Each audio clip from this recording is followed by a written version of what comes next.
And we're back with Giant Dreams Under Construction. Our final guest today is Mark Erickson of Erickson Contracting.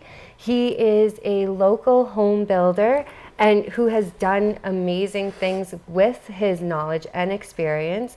Welcome to the show today, Mark. Thanks for having me.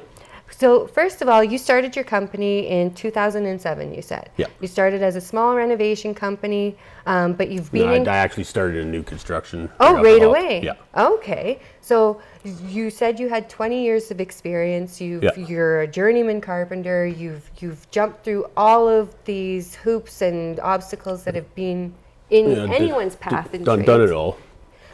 But with that, you've decided you want to become the distributor for log homes for all of Eastern Canada, and with that, again, you're on Timber Kings, you're on HGTV, you're on a lot of do-it-yourself networks with the Timber Kings show. Yes. Give us a little bit of background information. What were you like as a kid?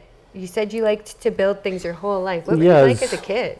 More or less that kid, you gave me Legos, I'd be amused for hours and just always loved building. And everything was building tree forts, whatever, all the time. So perfect Thunder Bay pastime. Yeah, kind of just fell into the contractor role. And so how old were you when you actually got your first job in construction and then decided to go the whole way and become an apprentice and get your journeyman's ticket? I started my first job, I was 15, 16. I was working during high school, weekends, whatever. Mm-hmm. And then I did that till I was about 18 out of high school, and started my apprenticeship when I was 19, I believe.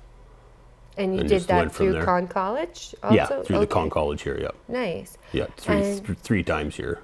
And so did you start your company before or after you completed your apprenticeship? After. After? Yeah. And how many apprentices would you say you've trained or at least started on the path of training since then?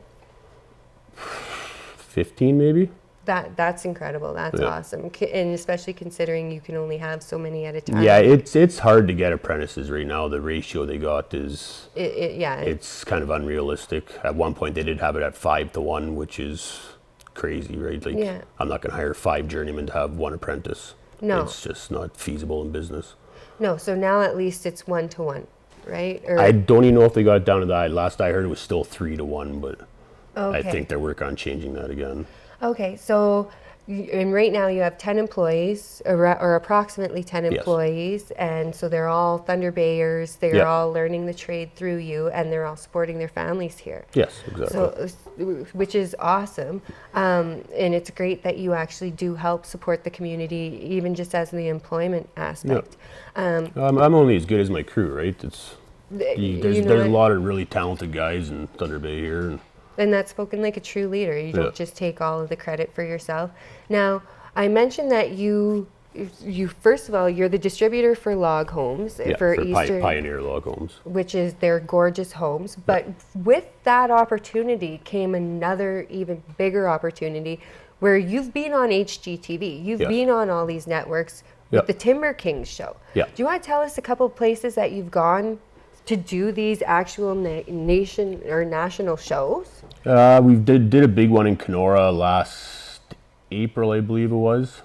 Then we've done them in Dunchurch, Ontario, Erin, Ontario. And then you're leaving in a couple of weeks. Yeah, I'm going up to Southern Ontario again. And we're actually looking at a job right now in Quebec, a big log home up in Quebec. Awesome. Almost 15,000 square feet in Quebec. That's kind of a log mansion, wouldn't you say? It's a big one. Pioneer does quite a few big ones like that. Yeah. Biggest one we've ever done is actually 118,000 square feet. And where would you do that? Colorado River. Is that a house or a building? It's a home. A professional athlete built it for his parents. Oh my God! So that in itself is a cool story on its own.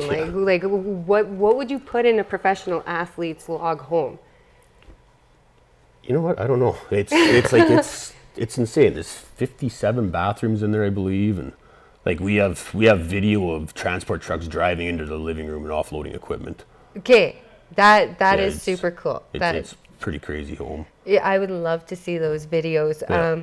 Okay, so now season 5 for the Timber King Yeah. show. You said there's a potential for them to come here. Yeah, if we do season 5, we'll have the cameras right here in Thunder Bay. So would that be for the entire season or just 1 or 2 in No, particular? just the one build we got here in Thunder Bay. We'll have one. We got one coming to Thunder Bay in March. Then I have 2 coming to Kenora in February. So the cameras will be to both those. The one in Kenora is actually on an island, so it's all ice road. Oh, We my got ice road across the lake and everything to get it So there. you could have multiple shows with that. You could have Ice Road Truckers and the Yeah, Timber there King you show. go. Yeah, no. So what would be your advice to any young woman or young man looking at trades or looking at home building or carpentry as a career option? And what are the pros to it, and then what do you have to do to actually get to that point? You know what? The pros they're pretty much limitless. Like, we're dying for tradesmen now because, as you probably know, in the past, everybody's been pushing their kids into more computer stuff and Their whatever. healthcare, It's so hard to find tradesmen nowadays. So there's a big opportunity Oh, here. yeah. And what is the process? What's the process to go from an employee to an apprentice to an actual journeyman? Well, basically, you got to get obviously find employment first, and then talk to your employee and your employer, and just ask for the apprentice. And then the apprenticeship, everything works. You start up on the apprenticeship, and then you got to go to school 3 times for 2 months at a time. And I believe it's 7,800 hours you have to complete for your Red Seal Carpenter ticket. And so somebody signs off on that verifying that Yeah. you've done it, and then you write your exam and Yeah. you get your Write ticket and you exam, can then go. Your Red Seal interprovincially, and you're good all across Canada. And how long did it take you to complete? I did mine in 3 years, 4 years. So it's kind of typical. It's kind of the average education span anybody would go to college or university. Yeah, for the way I anyways, looked except at it's I applied. looked at it though is I was just getting paid to go to school, right? Which is a bonus of Yeah. trades, actually, that a lot of people don't recognize, Yeah. right? Like, you And actually get paid for your education in a way. Yeah, there's a lot of incentives now for apprentices too. So That's the awesome. government has lots of incentives to keep everybody going. And so what would be the message you would like to leave? Like, we know you're going to be on TV a whole bunch more. You're on bigger shows, and we want to have you back so we can actually show Absolutely. some clips. Yeah. But what would be your final message, or the message you want to resonate with anybody who's interested in what you do, or just their dreams in general? I don't know. It's go after your dreams. It's Just plain and take simple. what you want, right? It's nothing's ever given to you. Success doesn't come without hard work, basically. No, and that's a very true statement. Yeah. I'd like to thank you so thank much, you very Mark, much for for coming. having me. Oh no, thank you for taking time out of your schedule. I know Yeah. you're on your phone out there.